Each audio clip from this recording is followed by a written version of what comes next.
Hello friends, ഇന്ന് നമുക്ക് എളുപ്പത്തിൽ തയ്യാറാക്കാൻ പറ്റിയ ഒരു ചിക്കൻ മന്തി റെസിപ്പി കണ്ടാലോ? നമുക്ക് നേരെ വീഡിയോയിലേക്ക് പോകാം. 2 packet Maggi cube, 1 cup sunflower oil. ഞാനിന്നിവിടെ എടുത്തിരിക്കുന്നത് 1 കിലോ അരിയാണ്. 1 കിലോ അരിക്ക് 1 കപ്പ് സൺഫ്ലവർ ഓയിൽ.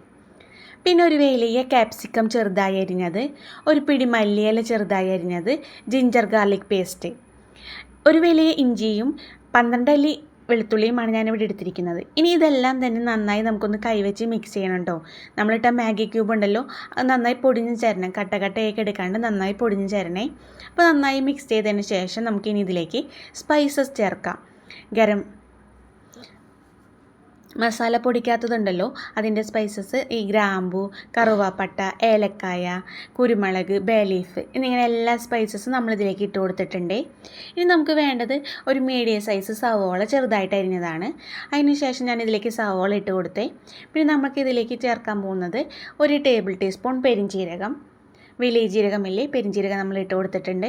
പിന്നെ നമ്മളിതിലേക്ക് ചേർക്കുന്നത് ചെറിയ ജീരകം അല്ലെങ്കിൽ നല്ല ജീരകം എന്ന് പറയില്ലേ, അതൊന്നും ഞാൻ 1 ടീസ്പൂൺ ചേർത്ത് കൊടുക്കുന്നുണ്ട്. അതിനുശേഷം നമുക്കിതിലേക്ക് വേണ്ട പൊടികൾ ചേർത്ത് കൊടുക്കാം. മുളക് പൊടി എന്ന് പറയുന്നത് നമ്മുടെ എരിവിനനുസരിച്ച് ഇടാം. ഞാനിവിടെ ഇട്ടിരിക്കുന്നത് 2 ടീസ്പൂണാണ്. അത് നമുക്ക് കൂട്ടുകയോ കുറയ്ക്കുകയോ ചെയ്യാം കേട്ടോ. ഞാൻ 2 ടീസ്പൂൺ ഇട്ടിട്ടുള്ളൂ. അതിനുശേഷം ഞാൻ ഗരം മസാല 1 ടീസ്പൂൺ ഇടുന്നുണ്ട്. പിന്നെ കുരുമുളക് പൊടിയും അതുപോലെ തന്നെയാട്ടോ, നമ്മുടെ എരിവിനനുസരിച്ച് നമ്മുടെ അളവിനനുസരിച്ച് ഇടാം. ഞാൻ കുരുമുളക് പൊടി 1.5 ടീസ്പൂൺ തന്നെയാണ് ഇട്ട് കൊടുത്തിരിക്കുന്നത്. പിന്നെ നമ്മൾ പൊടികളുടെ കൂട്ടത്തിൽ ഉപ്പ് ചേർത്തിട്ടില്ല. ഉപ്പ് നമ്മൾ മാഗി ക്യൂബിലുള്ളത് കൊണ്ട് തന്നെ ഉപ്പെന്ന് പറയുന്നത് നമ്മൾ തീരെ ഇതിലേക്ക് ചേർക്കണില്ല. പിന്നെ 4 വെളുത്തുള്ളി തൊലി കളയാണ്ട് ചതച്ചിട്ട് കൊടുത്തിട്ടുണ്ട്. അതാണ് ഇതിലത്തെ ഹൈലൈറ്റ്.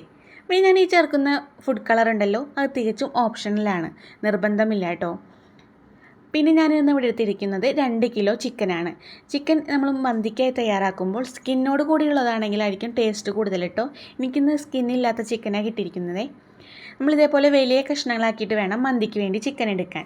ഞാൻ ചിക്കനിൽ ഇങ്ങനെ ചെറുതായിട്ടൊന്ന് വരഞ്ഞ് കൊടുത്തിട്ടുണ്ടേ, എന്നാലേ ചിക്കനിൽ മസാലകളൊക്കെ നന്നായി പിടിക്കുകയുള്ളൂ. നമ്മുടെ ചിക്കൻ വലിയ പീസല്ലേ, അപ്പം മസാല പിടിക്കണമെങ്കിൽ ഇതേപോലെ ഒന്ന് ചെറുതായിട്ട് വരഞ്ഞ് കൊടുക്കണേ. എന്നിട്ട് നമ്മൾ ഈ മസാലകളൊക്കെ എല്ലാം തന്നെ കൈ വെച്ച് വേണം യോജിപ്പിച്ച് കൊടുക്കാൻ. കൈ വെച്ചാൽ യോജിപ്പിച്ചാലാണ് നമ്മുടെ ഈ മസാലയും ചിക്കനും എല്ലാം കൂടി ഒന്ന് മിക്സായി കിട്ടുള്ളൂ. അപ്പോൾ നന്നായി അങ്ങോട്ട് കൈ വെച്ച് ക്യാപ്സിക്കവും മല്ലിയിലയും മുളകുപ്പൊടിയും എല്ലാം കൂടി ഒന്ന് നന്നായി ചിക്കനിലേക്ക് നമുക്ക് മിക്സ് ചെയ്തെടുക്കാവേ. നമുക്കിത് 2 മണിക്കൂറെങ്കിലും ഒന്ന് റെസ്റ്റ് ചെയ്യാൻ വെക്കണം കേട്ടോ. നമുക്ക് തീരെ നേരില്ല തിടുക്കുകയാണെന്ന് വെച്ചാൽ ഒരു മിനിമം 15 മിനിറ്റെങ്കിലും വെച്ചാൽ ഈ മസാലകളൊക്കെ നമ്മുടെ ചിക്കനിലേക്ക് ഇറങ്ങുകയുള്ളൂ. ഞാൻ എല്ലാം കൂടി കൈകൊണ്ട് തന്നെ മിക്സ് ചെയ്ത് ചിക്കനിലേക്ക് എല്ലാ മസാലയും ഒരേപോലെ യോജിച്ചിട്ടുണ്ട് കേട്ടോ. ഞാനിത് 2 മണിക്കൂറാണ് റെസ്റ്റ് ചെയ്യാൻ വെക്കുന്നത്. അങ്ങനെ ഈ ചിക്കൻ റെസ്റ്റ് ചെയ്യാൻ വെക്കാൻ പോവുകയാണ് ഞാൻ. 2 മണിക്കൂർ ചിക്കൻ റെസ്റ്റ് ചെയ്യാൻ ഫ്രിഡ്ജിലേക്ക് വെച്ചിട്ടുണ്ട്.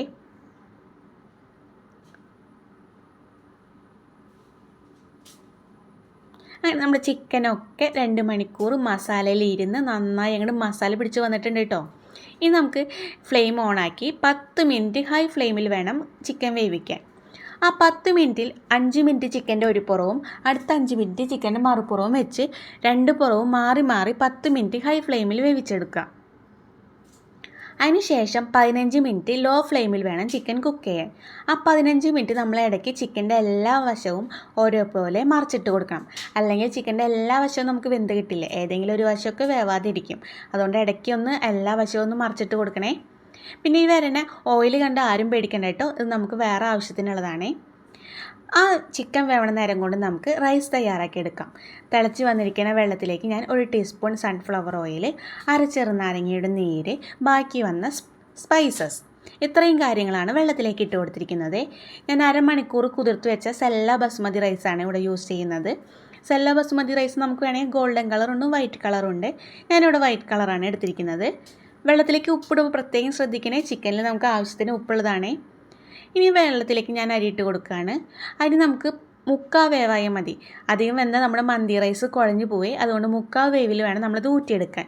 ആ വേവ് എന്ന് പറയുന്നത് 3/4 വേവാകുമ്പോൾ അരി ഒന്ന് വളഞ്ഞു വരും, അതാണ് അതിൻ്റെ വേവ്. ഞാൻ അരി ഊറ്റി മാറ്റി വയ്ക്കുന്നുണ്ടേ. എനിക്കിതിനിടയിൽ ഒരു ഭാഗം സ്കിപ്പായി പോയിട്ടും ഞാൻ ഇതിൽ നിന്ന് കുറച്ച് കൂടുതൽ വന്ന ഓയിലും ഗ്രേവിയും മാറ്റി വെച്ചിട്ടിരുന്നു. അത് നമുക്ക് ഇവിടെ ചിക്കൻ്റെ മുകളിൽ റൈസ് ഇട്ട് കഴിഞ്ഞതിന് ശേഷം ഒരു ലെയർ റൈസ്, അതിൻ്റെ മുകളിൽ മസാല, ആ ഓയിലും ക്യാപ്സിക്കും ചേർന്ന മസാല അങ്ങനെ മാറി മാറി നമ്മൾ ഇട്ട് കൊടുക്കണം. ഫസ്റ്റ് ലെയർ അരി, പിന്നെ മസാല, പിന്നെ റൈസ്, പിന്നെ മസാല അങ്ങനെ.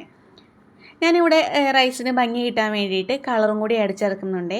അത് നിങ്ങൾക്ക് വേണമെങ്കിൽ മാത്രം ചേർത്താൽ മതി, തികച്ചും ഓപ്ഷണലാണ്. നമ്മുടെ ഇഷ്ടത്തിനനുസരിച്ച് മാത്രമേ അത് ചേർക്കണ്ടൂ. പിന്നെ ഞാനിതിലേക്ക് 4 പച്ചമുളകും കൂടി കുത്തിവെച്ചതിന് ശേഷം 15 മിനിറ്റ് ലോ ഫ്ലെയിമിൽ ഒന്ന് ദം ചെയ്തെടുക്കുന്നുണ്ട്.